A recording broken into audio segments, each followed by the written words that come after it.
këtu tani, te serbët tani. Ky trajner unë më mend futbollist, ka qenë shumë i mirë si futbollist. Po. Shumë i mirë. Dragan Stojkovic, ha? Po, shumë i mirë. Ka luajtur me Olimpikun mos Po. Ka qenë atëherë që se thonë gjithë tani që Olimpik Marseille fitoi Champions League, Olimpik Marseille ja hoqën Champions League. Nuk e fitoi. E fitoi fush, po trofeun se mori. Ja hoqën. Po. E dënu. Tani, nga kush kemi më shumë frikë? Nga kush duhet kemi më shumë frikë? Kush është futbollisti më i mirë këtu? Se vetëm nga një klasë grup njerëz që kanë frikë, nga Zjarfiksit. Këta që du me shujt pasionin nga asnjë nga këta, nga asnjëri. S'ke frikë fare nga Dusan Vlahović? Pas një nga asnjë. Po më mirë për blindesh, po Berati është me Atalantën ka luajtur më mirë se sa ai, edhe është më lart në klasifikim se ai. Çfarë do të themi? Është Atalanta më mirë. Përgjigje mend. Trofeun e fundit italian të Kupave të Evropës, trofeun e fundit të Kupave të Evropës të italianëve, trofeun e fundit e ka ngritur Berat Xhimshiti, se ka ngritur Vlahović. Tani me fort drejt tani. Ai ka karakter të keq, ai do kesh probleme fush, ky Vlahović. Po unë ke shoqëri me babain e vet, ke e ke. Jo, e kam parë me Juve që u kthej te tifozave. Inshallah do zoti në minutën e 5 bën një veprim idiot edhe del për jashtë të kuqe. Kjo ishte e bukur. Po Pavlović ke kështu? Nuk du me mos më merr këto fare se nuk ta them edhe herë, vetëm një gjë kam problem. Vetëm ta që duan me shujt zjarrin e tifozëve. Ku do shikosh ndeshjen ti? Po se di ku do shikoj, ndoshta do shikoj edhe në televizor. Besoj që me shumë me qef kam bërë. Tansha Hoxha do shikoj ndeshjen në televizor dhe nuk do shikosh në stadium? Pse, çfarë do shikoj? Më një lloj është. Ja, në vitet e 80 unë tifoz modest, më them, kur e shikonin ndeshjen në televizor, Dinamo, isha tifoz në Dinamo, thoshe që nuk quhet, duhet ta shikojmë në stadium. Jo, quhet. Se këtu e shef me 10 pamje, e shef kneja ne me përsëritje, është shumë bukur. Tansha Hoxha, ndeshjen me Serbin do ta shikoj në televizor si shumica e shqiptarëve. Po, foto tjetër. Ky është skandal. Kush është? Okej. Ky këtu kur jemi me ne. Po. Se shumë foto vjetër, është ky Branislav Ivanović akoma. Po, është një foto do një nga kombëtarët, se aty është Jović. Po fare me çfarë gjithë fotografia, hajde bëjmë ne pyetje pa fotografi se do më duhet të jam në studia e Mand Shkullakut. Aty të Gent Shkullakut. Po mirë, Gendi është. Ja, ti mbarojmë fotot, se ka foto tjetër duhet kombëtare e Shqipërisë. Jo, prit pak, këtu ndalo këtu tani mos tani ka marrë malli të komentosh bashkë me këta? Më shijon që i shoh që komentojnë akoma në televizor dhe më pëlqen njëkohësisht. Të shpjegoj një, e kam bërë shumë vjet të punë, e kam bërë 34 vjet. Dhe shumë që të marrë malli, dhe shumë që të thesh mbrapa. Apo mendon që kam gabim. Kështu që realisht po ta them. Tani presidenti i Serbisë Aleksandar Vučić i tha në një takim kombëtarës Stojković, i tha, shkon në Shqipëri dhe fito. Duaj koment. Se është kjo pjesë e portalit tani që do të më gjetë se s'bën e gjë me fryk. Ishte një miting për një event, nuk di çfarë event ishte nga ato që bëjnë në një qytet X. Dhe ky presidenti i Kosovës ishte presidenti i Serbisë ishte në një nga ato mitinge që flasin dër për punët e veta dhe ndërkohë diku mes popullit dhe shikon dhe këtë trajnerë, i thotë, ti thotë se ke ndeshje në Shqipëri, thotë, shko fito atë ndeshjen, kaq. Jo e karikoj, jo shkoj tha kështu, nuk i tha asgjë. E pa aty. Po është ashtu, është edhe me video, po duhet ta shikosh, Google e video dhe gjë. Si ishte, ai ishte kështu video. Apo gënjeun? Jo, ne lajmin e kemi marrë sikur kishte takim me ekipin. Po e video, po them shikoj, është video. Nuk ka qenë po është në internet, do ta gjejmë në video. Është një video në internet ku ai burri është në një miting dhe e sheh atë atje dhe për të marrë protagonizëm vetë që thotë që kush vjen mua këtu edhe trajneri i ekipit kombëtar, tha këtë batutën. Po çfarë më kot bullolliqe. Okej, foto tjetër. Kjo është kështu, aq e bukur, më pëlqen shumë. Shumë, po. Kush e ka bërë këtë foto? Genti më duket. Jo, gjithë me kufje. S'është jo, kjo ka qenë skuadra që komentuam kampionatin evropian, që bëm evropian në 2016. Kur mbaruat bë fund. Nga ana mediatike ka qenë, jo, kjo është para se të po. Kjo ka qenë një nga po them realisht një nga eventet nga ana televizive, sigurisht skuadra e tifozëve padyshim e gjë më e bukur, po nga ana televizive për kohën ka qenë eventi më mirë i organizuar ndonjëherë, sidomos nga ana teknike. Për kemi pas lidhje direkte nga çdo cepi i asaj pjesës së evropianit në Francë, në çdo vend kemi pas lidhje direkte, në çdo stadium kemi pas 3-4 lidhje direkte në të njëjtën kohë paralel, gjë e cila për shumë njerëz sot duket normale, por në atë kohë ishte e pamundur gati. Kështu kemi bërë një realisht, ka qenë, kjo është skuadra më e mirë që ka qenë mediatikisht, përse përket. Kë vlerëson më shumë nga këta? Po të gjithë nuk du me vlerësua asnjërin. Se ke qef. Po jo, nuk du me vlerësua asnjërin, sepse realisht janë gjithë, ka qenë një top team që bëri realisht sukses. Po, që bëri sukses dhe histori në pjesën mediatike, po ishin kohët, shpesh skuadrat e mira i prodhojnë kohërat. Kohërat e mira. Ishte koha dashuria shumë e madhe, kualifikimi i parë i Shqipërisë, Digital ishte në momentin e vet më të mirë historik, kështu që pastaj gjërat sigurisht që gjithë do marrin merit, sigurisht i bëm ne, por nuk është se i bëm ne, i bëri koha dhe ne ishim në atë kohë duke dhënë aftësitë tona profesionale për të mbërritur. Okej, foto tjetër. Tu jemi atje je. Në Evropian je këtu. Po. Me Çimuçën. Bukur. Nuk jam në Evropian me Çimuçën. Nuk je në Evropian këtu? Pse kam përshtypjen? Tu është kur Barcelona fitoi Champions League përballë Arsenalit. Kemi qenë të vegjël. Ishte i vogël këtu. Po, ka një jetë kjo. Kjo gjë, shumë kohë. Barcelona me në mos gaboj, po 2006. Ja, është muri i Barcelonës aty. Finale 2006 është finale 2006 Barcelona-Arsenal, fitoi Barcelona me rezultatin 2-1 në mos gaboj. Foto tjetër? E njëta? E njëta më. Sat çeke sa? Ku i ke gjetur këto? Sat Plusi. Po, Sat Plusi. Ku i kam gjetur këto? Po kam arkivun. Si? Okej. Shako Hoxha ke 34 vjetë, mos kem fotot e tua. Unë si kam për shembull, unë të se di që e kam. Ti ja punore, ti ja punë, çfarë unë si kam për të futur në xhep. Ja, prandaj kam. Ai Çimuça. Po mi këtë skuptoj tani, ky francez ju filmon ju? Se kanë ndryshuar kohët, se shumë kanë ndryshuar kohët, të shpjegoj një gjë. Neve për të bërë 10 minuta live nga stadiumi, pagonim $2.000. Pagonim $2.000 dhe orari që kishim ne, për dalë, ishte në 6 pa i qerek. Ndeshja fillonte në orën 9. Dhe ne regjistroheshim lajmet me sigël. Sigur ishim live. Sigur ishim live. Pas ke gënjur popullin. Ja, zbukuruar. Dritan Shako Hoxha nuk gënjen po zbukuron. Ai titulli i atij filmit vitet 80. Egjiptian, po. Egjiptian. Kështu që du të them, ne bërim të lidhje direkte. Këtu ka qenë një histori shumë e bukur se unë të udhëtimet atëherë në Klani bëshim me Çimuçën, po dhe me drejtorin e marketingut të asaj kohe Eptan Lohja, që ishim shumë miq bashkë. Domethënë aktori të filmit në Shqipëri. Kur kam arrit këtu poshtë. Po. Ky stadiumi, Stade de France, është aq i lartë sipër, se i bëmi 40. Edhe kur kam arrit këtu poshtë, sa kam arrit 10 minuta pas të bëj intervista, i them Eptanit, e di që kam gabuar, thash, po kam harru atë logon e mikrofonit sipër atje. Dhe ti e di si funksionon televizori, që nuk është se thot njëri si e harrove, po ai vetëm shoh vetëm njëri që fshu ikën me vrap, hypën 10 shkallë dhe vetëm vjen ma udh atë dhe Eptani do të jetë i shtring këtu përpara, se s'ka qenë duke marrë frym. Po, për duke hyrë sipër shkallë atje për djaloshi me kaposh, me këndez, si thoshim Korç. Edhe realisht janë ca gjëra që ndodhin në televizion, por çon si ka. Mos na flasim për këtë ndeshjen. Okej, foto tjetër. Shiko, ja, s'u pëlqen shumë të foto, po sipas që do të jap. A pra tani mos na bëj foto tjetër. E njëjta me Mondlaçi. Ora ku është Mondlaçi? Legjenda Mondlaçi, Legjenda, ku është Mondlaçi? Mondlaçi jeton në Pekin. Në Pekin? Po. Se kam takuar para një vajza e tij, një nga vajzat e tij punon në ambasadë atje. Mondi është angazhuar për ca projekte në Kinë, është një nga personazhet e mediatike që ka pushuar historinë e medias shqiptare ndër vite, kështu që krijoi atë që një nga gazetarët më të mirë. Krijoi atë që konsiderohet si gazetaria e kronikës zezë, që nuk ekziston në Shqipëri, e krijoi Edmondi, po Mondi ka qenë fillim gazetar sporti, dhe ngeli gjithë jetën gazetar sporti. Po ti e di që Mondi ka intervistën e jetës ata dy që u varën në Libosh gjysore para se t'i varën. Jo, nuk e di këtë. Nuk e di këtë? Unë di që Mondi asnjë gazetar nuk ka bërë këtë. Domethënë, gjysmore para se t'i varën ata. Ke parasysh foton e madhe mes të fierit. Domethënë, Mondi ti intervistoi dy ata dhe jo intervistë, po që njëri i tha që mua më fshinte gjërat mamaja, unë vizja, babi nuk ti merrte vesh babi më vriste. Mamaja më fshinte dhe gënjenin babin. Domethënë ai bëri fajtor maman. Jo, domethënë dhe aty ndoi lajm.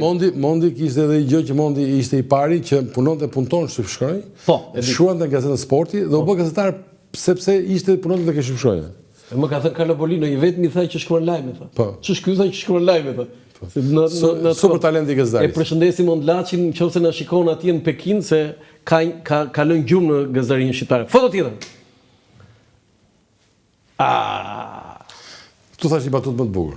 E para që ky është krenaria e shqiptarëve kudo që të jenë tani Real Madrid dhe Milan janë dy top klubet e botës. Tani njëri nga këto të dyja është iglitare, shqiptarët kanë qenë pjesë më e madhe tifozë me Milanin, për shkak të periudhës që Milani pati suksese të mëdha, po edhe për shkak të ngjyrave kuqezi që na kanë tërhequr çik më shumë. Tani kishte batut bukur për këtë që Milani ka drejtorin i shqiptar, kurse Shqipëria ka drejtorin teknik italian. Edhe ka emrin Tedesco. Edhe morëm që do na bënte një kështu revolucion, edhe gjithsesi në 3 ndeshje 17 vjeçarët në vizionin e këtij që kemi marrë drejtori, këto italianëve që kena marrë. Në 3 ndeshje nuk ka buar asnjë që të kalonin 5-0. Në të 3 ndeshjet, pra nuk u bën asnjë si Interi, të 3 ndeshjet nga 4-0 u mundën. Su mundën asnjëherë 5-0. Po që janë sforcuar dhe pas ndeshje dhe nuk u ndjeva fare mirë. Çfarë ka? Tani do të them që Igli Jo, e di pse thash këtë, sepse ata fëmijët, ata 17 vjeçarët kanë folur kundër trajnerit, besoj di këtë lajm. Nuk kanë folur, kanë treguar të vërtetën. Çfarë ka? Kanë treguar të vërtetën. Po, ajo që do të them është që Igli është realisht krenaria e gjithë shqiptarëve. Unë sigurisht edhe unë e marr mend që të vogël, baballarët ta kanë qenë në klasë në shkollë, janë rrit bashkë. Isai me Mikadon kanë qenë në klasë. Po. Edhe janë shumë tjetër, madje bën edhe një grup nga këto oficerët e vjetër dhe pritet po një drek, kështu që festuan bërjen e Iglit drejtor të Milanit. Prit. Do të them babai i Iglit dhe babai yt edhe të shokët e tjerë kanë bërë një festë që Igli është bërë drejtori i Milanit. Po sigurisht. Sa e bukur kjo, sa e bukur. Po është shumë private, kështu që nuk ta tregoj dot çka kanë. Po ajo që do të them është që Igli do ta ngrijë, do ta kthejë edhe një Milanin të madh siç ka qenë. Je i sigurt për këtë? Jam 1000% i sigurt, sepse Igli ka krijoi një bagazh shumë të madh në eksperiencë në këtë fushë në periudhën që ishte Lazio. Igli pa një buxhet madh, pa buxhet madh, me klub me borxhe, me klub me presione të jashtëzakonshme të tifozërisë. Igli pjesë më të madhe ka qenë i shoqëruar nga policia, se tifozët nuk ishin dakord me presidentin e tyre se si jepte bileta, probleme idiote italiane, dhe arriti që futbollist gati anonim ti bënte yje, trajner gati anonim ti bënte yje. Të Inzaghin që shikoni këtu ju, të Interin, e ka bërë Igli. Edhe që ka 23 milion, e shpo vetëm sigurisht, që ka 23 milion euro rrogun tani, që do ta marrë ky ekipi arab. Inzaghi shkoi 2 herë në Champions League, që fitoi kampionatin italian.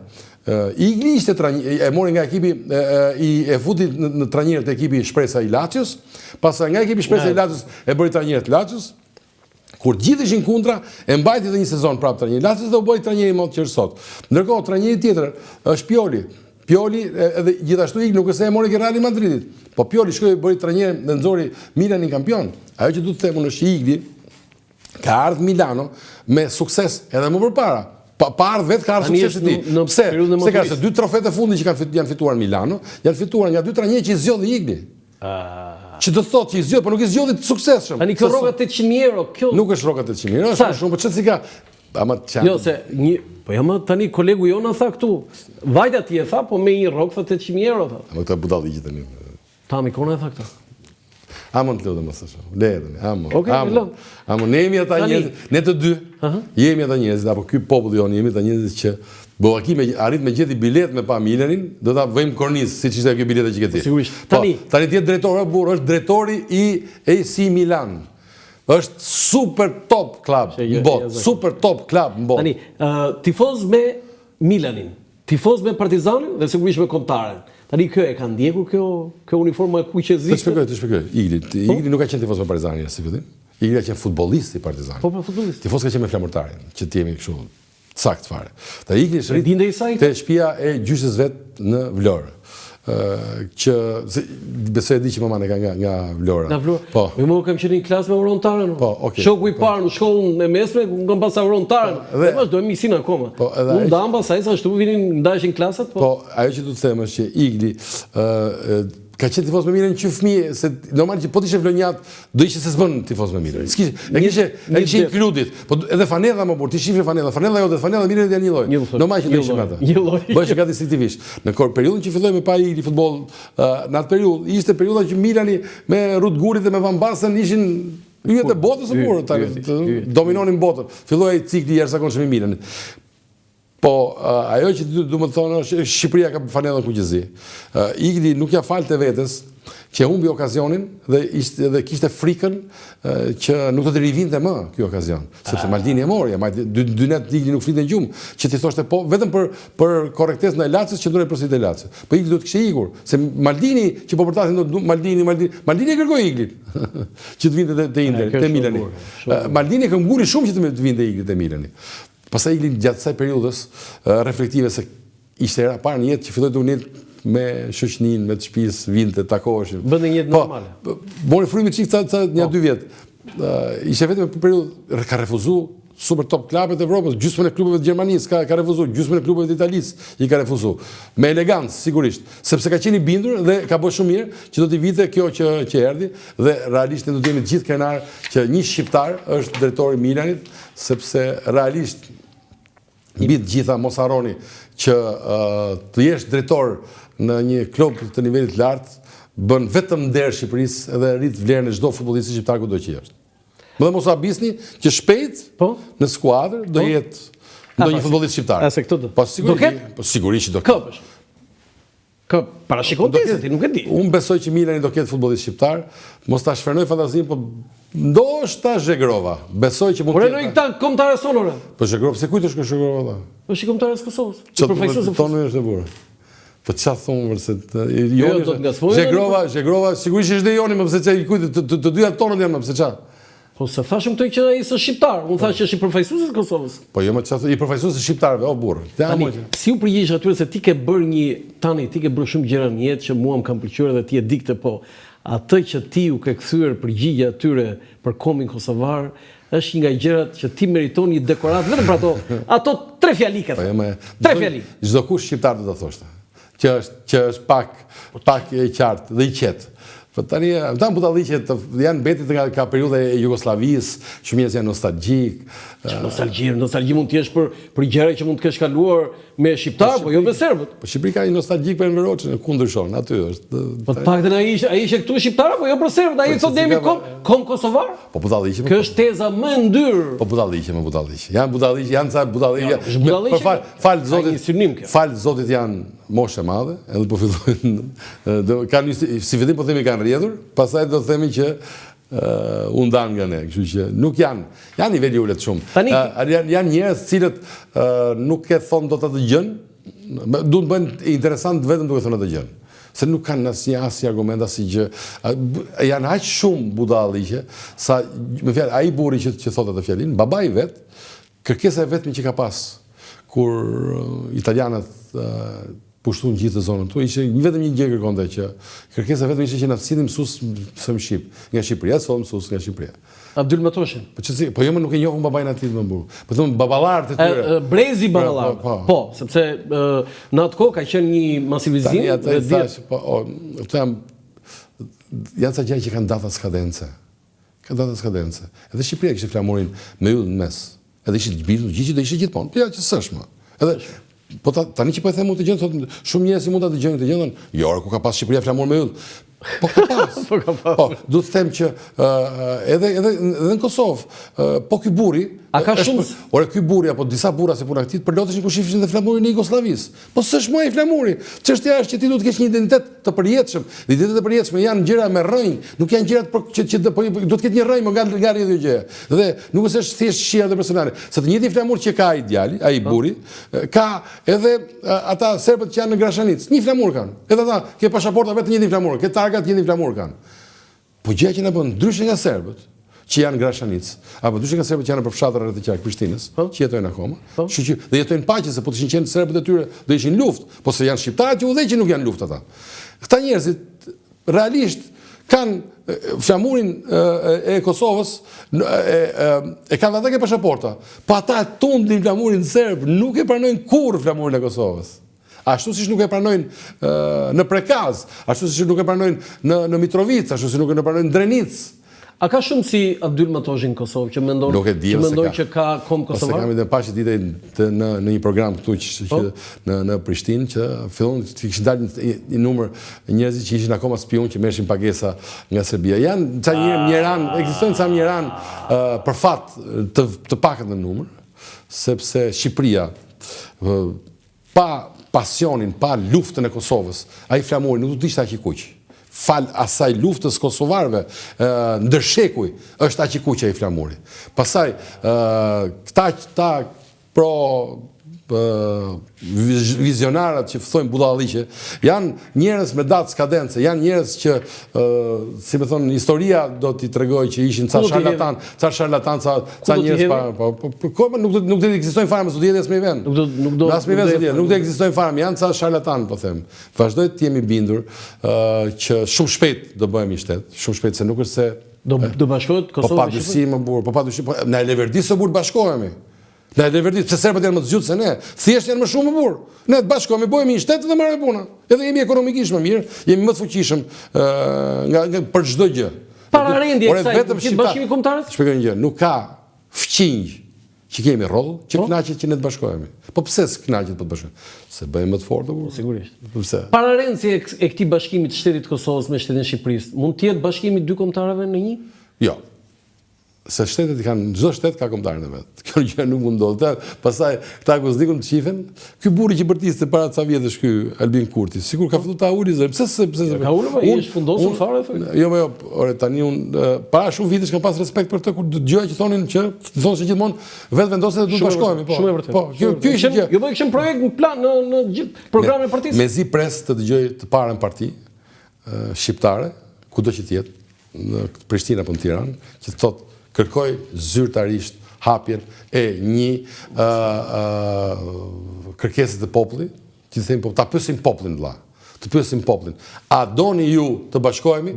Po u bë kjo, gjë çfarë ndodhi? Ja ta them unë çfarë ndodhi, se ti po votoi populli që do të bashkohemi, çfarë ndodhi? Do të bashkohemi. Po, se dhe Malizi bën e shpallën në Malizi, than, pyesim popullin çfarë mendon. Ikim në thonë. Populli tha s'duam, marroj, po nuk tha se populli 99%. Më pak tha. Kam pyetur në intervistë Joseph Dioguartin, kongresmenin amerikan me origjinë arbëreshe, a mund bashkohet Kosova me Shqipërinë? Ore tha, keni ndonjë parti ju tha që kam program tha që bashkohet? Jo, i thash, po rrini tha. Duhet dali partia or djalë më tha mua, një parti të ketë program, ajo të fitoj pushtetin, ta bëj referendum. Po nuk ka nevojë për program më burr. Dil një ditë, bëj referendum. Siç shifja këtu në rrugë që Lapaj merrte firma çunat e gocat e Adriatikut, megjithëse kam nga fshati nga Vranishti. Adriatikut kam dhe komshi, familjen e vet. Ato dolën dhe kërkonin që të votonin diaspora. Bamën? Po. Okay. Aksion politik nga më interesant. Ai ishte aksion personal. Kjo është me bë realisht një referendum publik. Referendum, shpallet referendumi. Do Shqipëria apo Kosova dhe Kosova të bashkohemi në dy shtetet referendum. Po, me një ditë votohet dhe i thotë dynjas. Ore, bota thotë çfarë thotë populli i burr. Ore, duan këta politikanët? Besoj që e duan. Ti the federata duhet të jemi vetëm unë. Cili do ka politikanët si në Kosovë, si në Shqipëri që mendon pak për të mirën e një vendit vet, duhet realisht të shpallë referendum dhe ta përkrajë bashkimin e Shqipërisë me Kosovën. Po e them, përveç faktit që jemi pas një më të vogël ndryshim, një komb, një gjuhë, një flamur, por edhe na e leverdis ekonomikisht që ne të bashkohemi. Nga ana ekonomike, Shqipëria nuk do ekzistonte pa ardhin e parave nga Kosova. Nuk do ekzistonte e burr. Turizmi shqiptar që bërtisin gjithë, pa Kosovën, Shqipëria do ishte siç ka qenë 92, 93, 95, 96, 99, 2000 kur s'vishin, kur nuk vinte njëri. Okej? Pa ata nuk do ishim. Sigurisht ata s'do ishin pa ne, se edhe ajo lufta dhe nuk do fitohej pa ne. Po në fund fare, ç't si kam pasaportën e Kosovës? Në shtetësinë kosovare ke? Jo. Do ta kërkosh? Jo. Se ti po pret bashkimin. Se duhet të kem në shtetësinë Kosovës. Ti po pret bashkimin. Unë e di që do bëhet bashkimi. Jam i bindur që do bëhet bashkimi. Kur? Bëjmë parashikim. Unë besoj që të paktën për 3-4 vjet do të bëhet bashkimi. Fakti që shikoj kryeministrin e Shqipërisë, Edi Rama, që të parën telefonat që bën mbasi ka fituar zgjedhjet, është me Hashim Thaçin. Do të thotë që është një nga shenjat më të dukshme që diçka po lëviz. Diçka po lëviz dhe kjo gjë diçka duhet që të dali publikisht tani. Dhe cili do që ta marrë të flamurin e referendumit, do mbahet mend. Kështu që kush është politikan, do ja sugjeroja shumë modestisht që ta bënte. Ta bënte referendumin në 2 shtetet. Të bëj ai iniciatori i referendumit. Po pse më kush e ndalon referendumin? Çfarë ligji na ndalon referendumin? Asnjë ligj. Po kush e ndalon? Po kush e ndalon që të mos ketë kontroll pasaportën kufi? Kush e ndalon? Kush është ky që tha? Që këtu do kush është ky që na tha? Kush? Se tani, pati zot që edhe Amerikanët kanë filluar me menu për vetë në vetë, mos na japin mend për të gjithëve, se kanë po heqin dorë gradualisht nga ajo që gjithë botës tonë ti do shkosh atje ti do ulesh tu ti do bësh që bënë gjithë dasmën e gjithë botës. Tani vendosin që bëjnë vetëm dasmën e fshatit vet. Edhe merrem me Amerikën, me sa shoh. Kështu që edhe dynjaja do merret me veten e vet, s'ka pse të merret me ne. A do ketë serb në stadium dinë shumë? Po, do ketë. Sa? Se di. Se di. Jo flas vetëm delegacione apo tifoz? Serbët nga delegacione, jo, delegacione pak. Jo, nuk do ketë tifoz. Tifoz nuk ka as ne atje. E ma shpikën një gënjeshtër që gjallë Serbia është dënuar për ta tifoz. Po edhe kur luajti Shqipëria në. Kjo gënjeshtër? Po sigurisht. Çfarë do të shpjegoj një gjë. Të janë gjitha gënjeshtrat e shpifura për të shpëtuar atë turpin e evropianëve të 21 vjeçarëve. Gjithë ato është përpjekje, se qëllimi ky është kryesori. Po pse është turpi Po turpi është burnes, po bëjmë dot i neshëm me serbët, 1500 polic. Një ndeshje s'po bëjmë dot me serbët. Të bëjmë një evropian bashkë. Po pse o burr ta bëjmë? Pse për çana duhet? Pse nuk do ta marrim ne atë? Po ta marrim ne, po jo serbët. E marrin serbët dhe ta marrin neve, si padaric. Do ti je kundër asaj bashkëpunim. Po ishte si një kusht. I kujt? Pak të kështu shpjegoi Federata zyrtarisht. Që ju do e fitoni këtë vetëm nëse do bashkoheni. Po nuk e fituam ne, fituan serbët. Serbët e fituan atë dhe ju desh një shtet i dytë dhe na morën ne. Se s'pranoi Maqedonia, s'pranoi Malizi, s'pranoi Slovenia. Bëm gabim? Besoj që po. Pse? Po pse do të jemi ne patriotëve serbë? Se po ta them edhe një herë, nuk po bëjmë dot një ndeshje o njeri. Max, s'po bëjmë dot një ndeshje. Edhe atje në Serbi, s'po din ku ta mçefi ndeshjen. Duan me çu Novi Pazar, nuk din ku ta çojnë. Pra do thotë që nuk bëjnë dot evente sportive serbët. Serbët, ti thu që u shpik kjo gënjeshtra që serbët i ka dhënë UEFA s'vin dot. Po pse kur ishin në Elbasan erdhën? Jo. Pse? Serbët as nuk shkojnë tek tifozërit kundërshtare, as nuk pranojnë të vinë tifozë. E diti që Federata Serbe nuk pranon të vinë tifozë. Po shqiptar do shkojnë dot në Serbi? Jo. Po pse? Ndalohet. Po kush e ndalon? Federata jon. Po pse? Nga UEFA. Po pse? Kaq deri këtu. Po pse? Jo deri këtu kaq. Po është gënjeshtër, di pse? Sepse ata nuk i pranojnë dot, nuk bëjnë dot një ndeshje me tifozë o burr.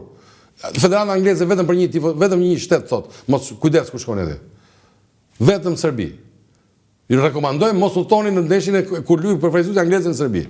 Rekomandon Federata. Pse? Se s'din me prit njerëz o burr, ama këto probleme kanë pas gjithë jetën se kanë po kroatët, po kroatësi shkojnë këta? Pyetje. Po Bosnjë shkojnë? Jo. Po pse s'shkojnë? Po Maqedoni pse s'shkojnë? Po Malzi pse s'shkojnë? Po se janë për këtë punë o burr. Edhe ne gjatë do bëjmë do t'i bëjmë makjazh Serbisë që nuk është ajo që mendoni ju, se ja, vetë shqiptarët po thonë që s'është ajo që mendoni ju. Që është kot kjo punë tani me fol të punë, varja. Do doja një ndërprerje publicitare në këto momente, sepse unë nuk asnjë s'doja të ndërprisja dhe e mendova që ta vendosim tani edhe pse jemi në fundi. Publicitet kthehemi sërish për ta mbyllur intervistën. Një falënderim për institucionin monetar Manigrama Kinvest që mbështet emisionin Dekalog këtu në Dritare TV me sloganin e njohur transfero shpejt, gjithmonë shpejt kudo dhe kurdo. Akinvest, institucioni i pagesave për shërbimi Manigram, risjell shorteun për klientët e tij. Klient të dashur, çdo tërheqje apo dërgesë që do të kryeni nga data 14 prill deri më 14 korrik, pra nga 14 prilli deri më 14 korrik, me shërbimin Manigram në çdo zyrë dhe agjent Akinvest do t'ju mundsoj të bëheni automatikisht pjesëmarrës në shorteun që do të zhvillohet në Diela Shqiptare në Televizionin Klan më datën 20 korrik 2025. Pra, në Diela Shqiptare në Televizionin Klan më 20 korrik 2025. Sa më shumë transferta me Manigram, aq më shumë merrni pjesë në shorte. Për çdo një transfer ju do të kualifikoheni me njerëz si pjesëmarrës në shorteun, nga i cili do të ketë 6 fitues me një çmim 50000 lekë të rinj, pra 6 fitues me një çmim 50000 lekë të rinj, sapo të kryeni transferin e tretë ju kualifikoheni dhe si pjesëmarrës në shorteun, nga i cili do të ketë 7 fitues me një çmim 100000 lekë të rinj, pra 7 fitues me një çmim 100000 lekë të rinj. Përdorni pra Manigram dhe fitoni. Faleminderit edhe një herë Manigrama Kinvest, institucionit monetar që mbështet emisionin Dekalog këtu në Dritare TV. Faleminderit Akinvest, Manigrama Kinvest për mbështetjen që bën emisionin Dekalog këtu në Dritare TV.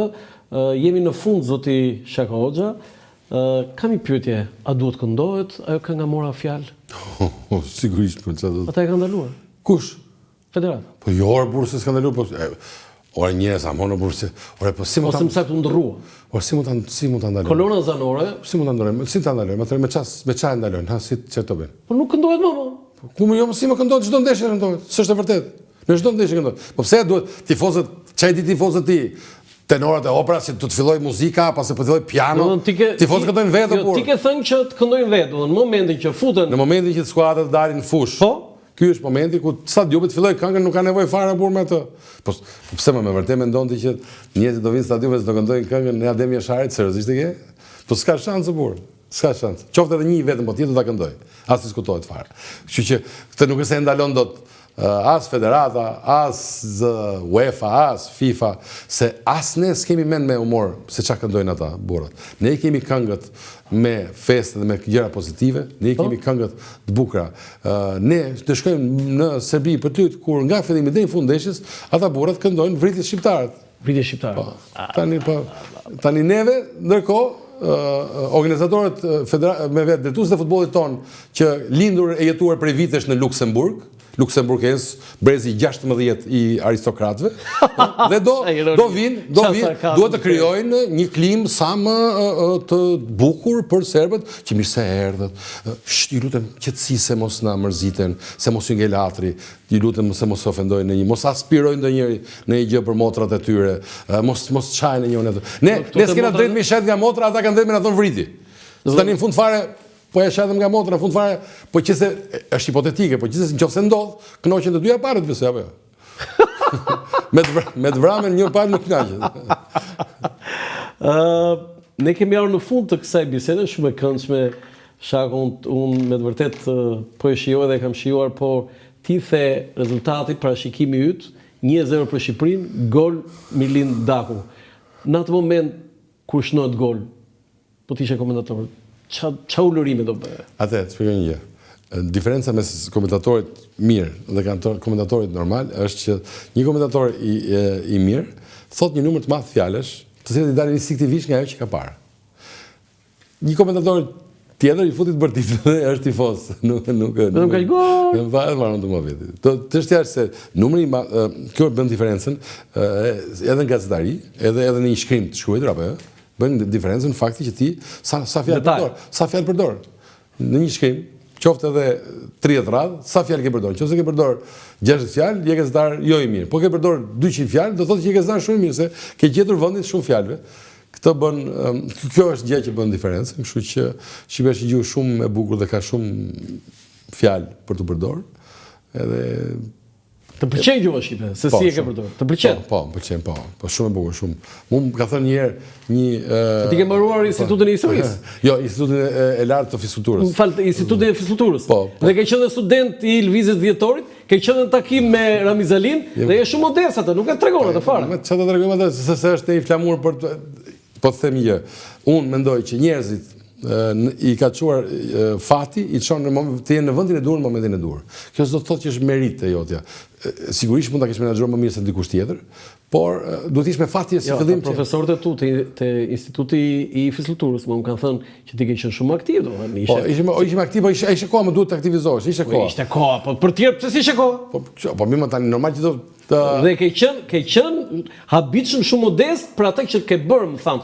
Profesorët e tu më kanë thënë. Po, tani çfarë bëjmë? Okej, nuk është se kam qejf shumë me humbur, pavarësisht se jam vronjat. Po si bërin pyetje Ramiz Alis atje?